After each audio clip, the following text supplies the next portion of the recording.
বেলামে বেলামে গড়ে চলে খুব যতনে সেরা মানে উপাদানে মন ভরা স্বাদে করা বেলামে। New Cemetery, excellence in quality. আমরা যখনই কোনো রেস্টুরেন্টে খেতে যাই তুমি বিলটা পে করো, কিন্তু বয়ফ্রেন্ড হিসেবে তো বিলটা পে করার কথা আমার। মই কিন্তু আমরা রেগুলার কাস্টমার। কাস্টমার মানে? সরি আপামনি, see you not for mind. আপনি যে টিকটকে ভিডিও দেন না, ওগুলো আমি রেগুলার দেখি। আর সকাল থেকে তোর আব্বার শরীরটা খুব খারাপ, মন খারাপ। আমার কোনো আচরণে যদি আপনারা কষ্ট হয়ে থাকেন তাহলে আমাকে মাফ করে দেবেন। কখনো সম্পর্ক ভাঙে, কখনো গড়ে,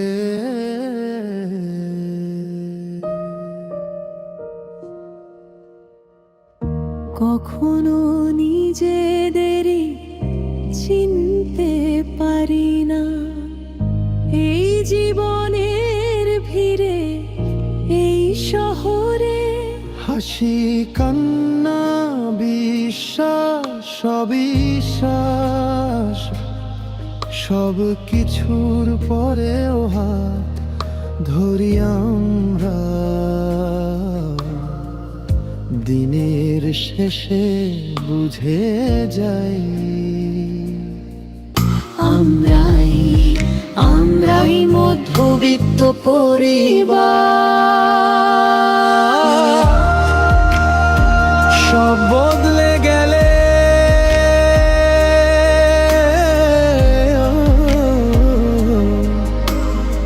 থেকে যায়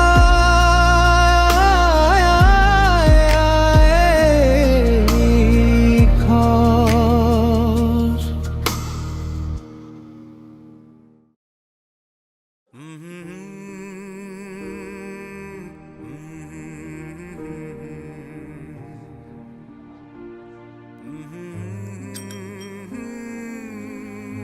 এই যে রাখো রাখো রাখো এখানে, রাখো রাখো রাখো।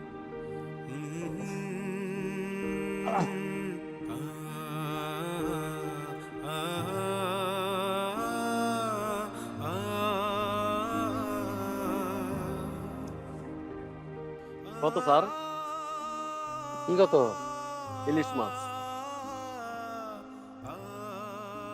হায়রে জাতীয় মাছ ইলিশ, হ্যাঁ? ইলিশ মাছ হয়ে গেছে হলো কোরবানির গরুর মতো। নিম্নবিত্ত মধ্যবিত্ত যেই থাকে সেই খালি দাম জিজ্ঞেস করে। ঠিক কইছেন স্যার। শেষ কবে এত বড় ইলিশ মাছ গেছি মনে পড়ে না। আমার বিয়ার পর প্রথম যেদিন শ্বশুর বাড়িতে গেছিলাম, নতুন জামাই হিসাবে সেদিন খাইছিলাম।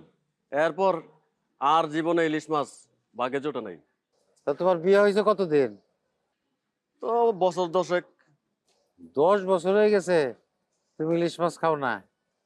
আরে বাঙালি, জাতীয় মাছ 10 বছর ধরে খায় না? শোনো, আজকে আমার চাকরির শেষ দিন ছিল, কালকে থেকে অবসর। আজকে বাড়ির সবাই ইলিশ মাছ দিয়ে ভাত খাবো, তোমারও দাওয়াত থাকলো, তুমি আইসো। স্যার গো, খাইলেই খাওয়া হয় না। আপনি যে আমার মতন গরিব মানুষটারে একবেলা ইলিশ মাছ খাওয়াইতে চাইছেন, এতে আমার মন বেড়া খাওয়া হয়ে গেছে। স্যার গো, এই রিক্সায় হাজার হাজার প্যাসেঞ্জার আনানো করছে, কারো কথা মনে নাই, কিন্তু আপনার কথা আমার সারা জীবন মনে থাকবে। আপনার যেন আল্লাহ ভালো রাখে। আচ্ছা আচ্ছা, আসসালামু আলাইকুম। আরে এই ভাড়া নিয়ে যাও, এই আরে রিক্সা, কি হইছে? আরে কত ভাড়া ছাড়া চলে গেল। ঠিক আছে, দেন দেন মাস্টার মুদ্দার দেন। আচ্ছা থাক, লাগবে না, লাগবে না, লাগবে লাগবে লাগবে না।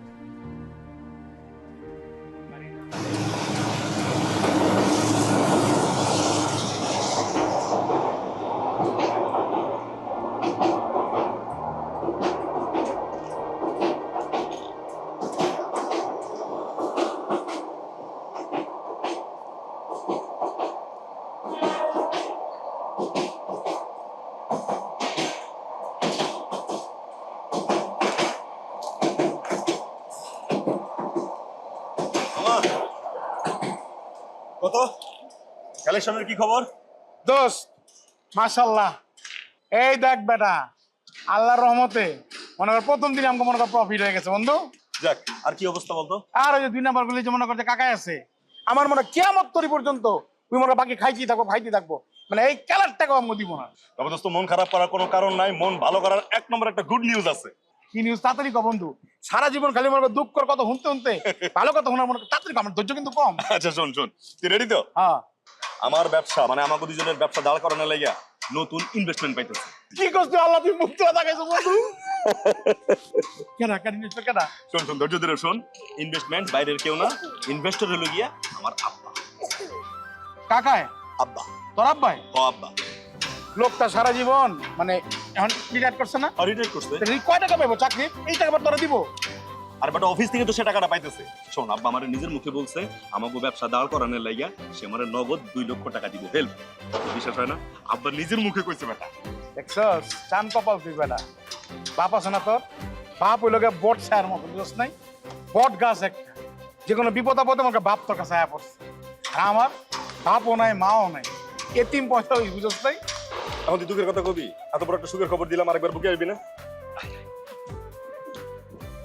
হ্যালো, আমাকে ব্যবসার প্রথম লাভ তোর কাছে রাখ, তোর প্রতি আমার 100% বিশ্বাস আছে, তোর কাছে সব টাকার হিসাব থাকবে। তো চল 7 নম্বরে যাই। চল কলা এসব লইতে হইব, নতুন মনে কর আবদা পাইছে।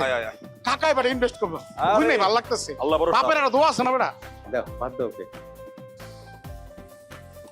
যে সুন্দর গন্ধ বেরিয়েছে। আম্মা আজকে কিন্তু মাথাটা আমি খাবো।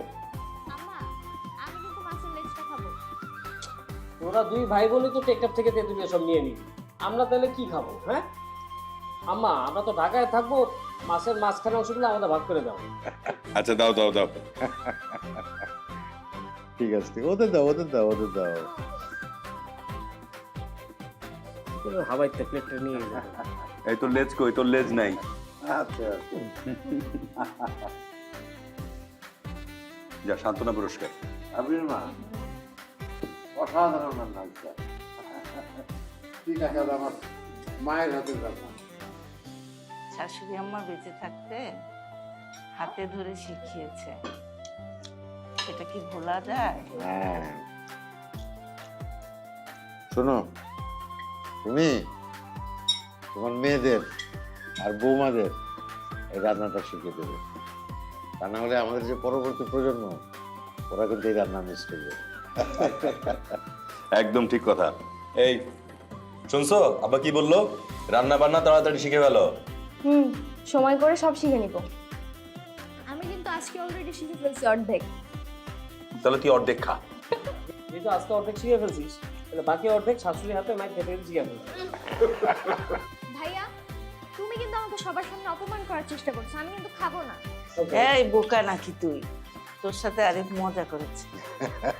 আবির মা, তুমি খাচ্ছ না কেন? তুমি বসো। হ্যাঁ মা বসে যাও। হ্যাঁ মা, বসে পড়েন না, একসাথে খাই আমরা। তোমাদের সবার চিপটি করে খাওয়া দেখি আমার আনন্দ। আমি পরে খাবো, এই যে আমার জন্য দেখেছি একটা। আচ্ছা, আবার এই রাত্রেবেলা কে আসলো? আমি দেখতেছি।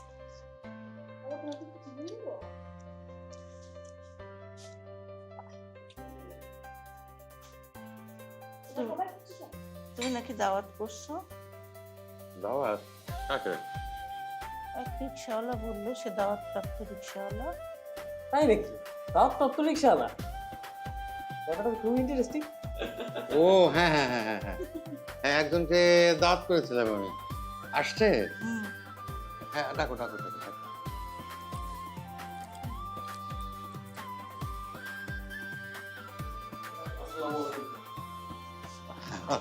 আচ্ছা, আবার এটা হাতে করে আনতে গেছে। ঠিক আছে, রাখ। ওনাকে বসতে দাও। বসো। মাছ দাও তুলে, ওনাকে মাছ দাও। হ্যাঁ, খান ভাই।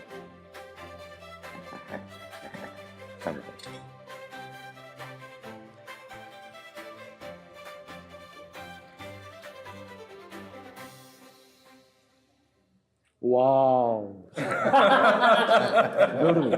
খান। মজা হয়েছে।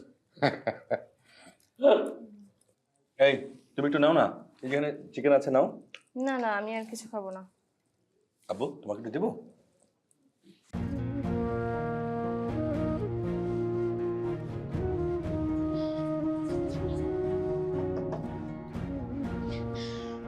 তুমি খাওয়া দাওয়া করে এত রাতে কই গেছিলা? তোকে বলে ফ্রেন্ড আসছিল ওর সঙ্গে দেখা করতে গেছি। তুমি জানো কি হইছে? কি হয়েছে? বাবা তো অসুস্থ হয়ে পড়ছে। অসুস্থ মানে? আব্বা! আরে তুমি কই ডাকাডাকি করতেছো? বাবাই নিয়ে সবাই হাসপাতালে গেছে, তুমি তাড়াতাড়ি যাও। কি হয় আমাকে ফোন করে জানিও।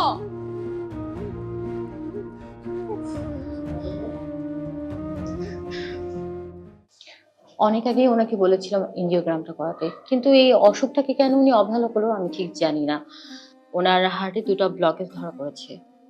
যত দ্রুত সম্ভব তার হার্টে রিং পড়াতে হবে। ওনার অবস্থা কিন্তু বেশ ক্রিটিক্যাল। আচ্ছা ম্যাডাম, মানে খরচপাতি কিরকম হতে পারে, কোনো আইডিয়া দেওয়া যাবে কি? আমাদের হসপিটালে করালে সেটা তো মিনিমাম 2-3 লাখ টাকা লেগে যাবে, কিন্তু যত দ্রুত সম্ভব তার অপারেশনটা করা দরকার। 2-3 লাখ টাকা? টেনশন করতেছ কে? টেনশন করতেছস কেন? হ্যাঁ, টাকা লাগলে আমি দেবো, লাগলে আমার কিডনি বেচা ফেলাম। আমার তো বাপ মা নাই, আমি তো এতিম। আমি জানি এতিমের কষ্ট কি। তবু দুইজনে আমি বাপ হারাইতে দিব না দোস্ত। থ্যাংক ইউ দোস্ত, কিন্তু আমার মনে হয় কি ব্যাপারটা অন্যভাবে সলভ করা যায়। যেমন আব্বার অফিসে গেলে তো একটা ব্যবস্থা হয়, ওই আব্বার প্রভিডেন্ট ফান্ডের টাকাটা যদি পাই সেটা দিয়ে তো একটা ব্যবস্থা হবে না? তাহলে সময় নষ্ট করে লাভ কি? আপনার অফিসে যোগাযোগ করতেছি। তারপর যদি না হয় আমি আসি, টাকা চালাকে আমি দেবো। আপা, আপনি ব্যবস্থা করেন, টাকা চালাকে ম্যানেজ করতেছি, প্লিজ করেন। থ্যাংক ইউ দোস্ত, তোর মতো বন্ধু যারা আছে তার আর কোনো ভয় নেই। আরে বাপকে তোর একা, বাপটা আমার না, আল্লাহ ভরসা। চিন্তার কোনো কারণ নাই। অফিস থেকে যে এককালীন টাকাগুলি পাওয়া যাবে ওইটা দিয়ে আপনার চিকিৎসা হয়ে যাবে। শোনো, প্রভিডেন্ট ফান্ডে ওই 8 লাখ টাকাই সম্ভব। আমার তো বয়স হয়েছে, চিকিৎসা করাইলে আর বাঁচবো কয়দিন। আমার মনে হয় যে শুধু শুধু টাকাটা নষ্ট করা ঠিক হবে না। কি বলেন আপনি? জীবনের থেকে কি টাকার মূল্য বেশি নাকি? কখনো কখনো জীবনের চেয়ে টাকার মূল্য বেশি। আমার বড় মেয়েটার জামাই জেলে, তারে তো ছাড়াইতে টাকা লাগবে। আবির টাকার জন্য একটু ভালো ব্যবসা করতে পারতেছে না। আমার আরিফ, আমার জিরিয়ান অবশ্য সেমিস্টার ফি বাকি। আমার ছোট আম্মা আয়সা মাত্র ক্লাস 5-এ পড়ে। ভবিষ্যৎ আছে, আমি ছাড়া ওদের ভবিষ্যৎ আর কে দেখবে? সারা জীবন আপনার কথা শুনছি, এইবার আর আপনার কথা শুনবো না। চিকিৎসা করতেই হবে। কি বলিস আবির? চিকিৎসা করতেই হবে। আপনি যদি চলে যান তাহলে আমাদের কথা কে ভাববে? সব আমার কোনো দরকার নেই, আমরা সুস্থ হয়ে যাবো, কোনো সমস্যা নেই। চিকিৎসা হবে আপনার, চিকিৎসা হইতেই হবে। আমরা যত কষ্টই হোক চিকিৎসা করাবো। আব্বা, আপনি বিশ্রাম নেন।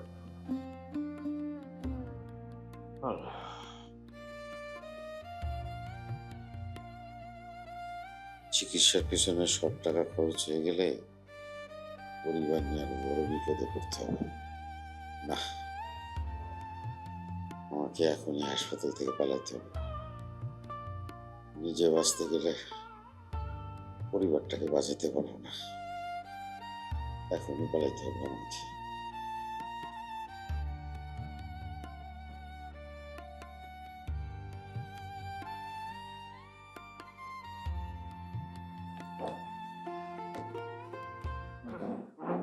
শোনো, আজকে কিন্তু আমি খাবো।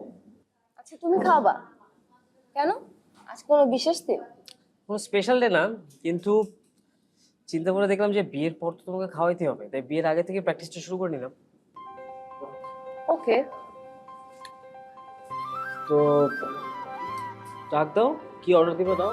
এক্সকিউজ মি,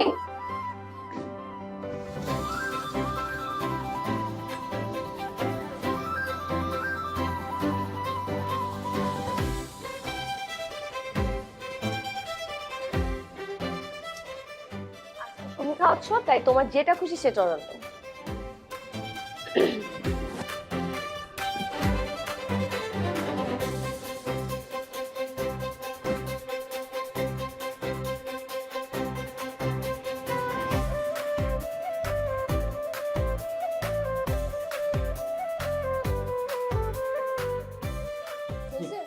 হ্যাঁ, এত কিছু অর্ডার দিতে ইচ্ছে করতেছে কিন্তু এত তো খাইতে পারবা না। তাইলে এটাই দেই না, তুমি না খাইতে পারলে আমি খাই ফেলাবো। দাও। এটা দেন।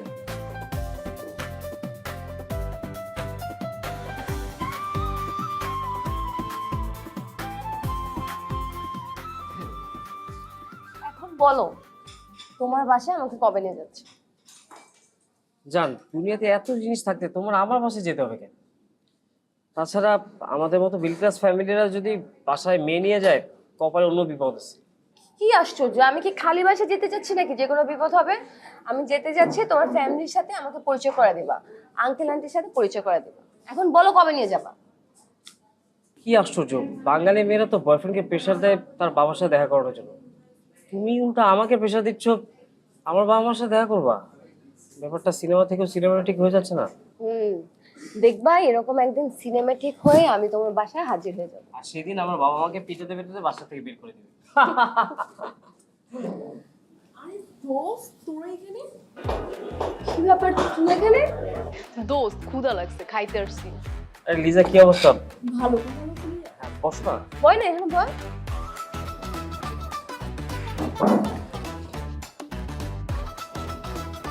এই লিজা, কি খাবা? অর্ডার দাও। তোরা কি খাইছিস? আমি চিকেন। আচ্ছা এইটাই, এক্সকিউজ মি, এইটা আরেকটা। আরেকটা সেম দেন। তুমি খাও না? তুমি এখান থেকে খাও না। হ্যাঁ, খাচ্ছি। ভালো, তুই হঠাৎ করে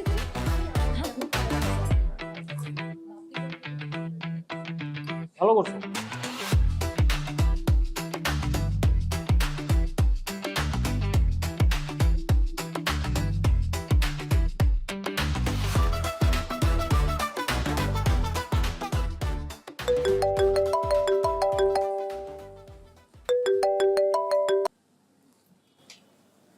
হ্যালো, কি মানে? কখন, কিভাবে,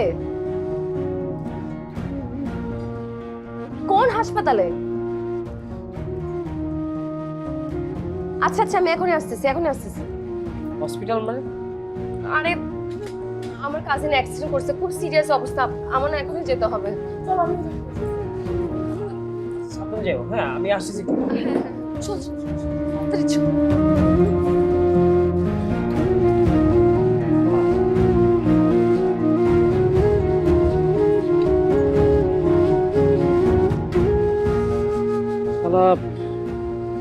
বিল তো চলে আসছে অনেক টাকা, পকেটে তো আছে 500 টাকা।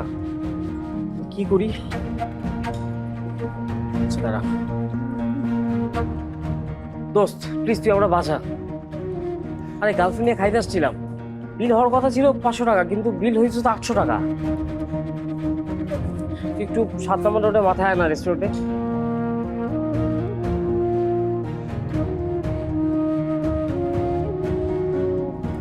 আচ্ছা রাখ, ফোন রাখ।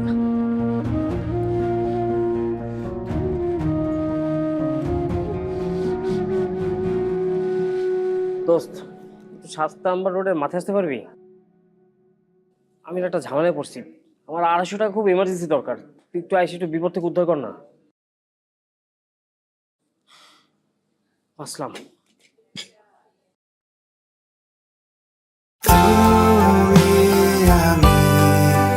Real chocolatey স্বাদে Bellamy Digestive Chocolate Biscuit. Taste the magic, feel the connection.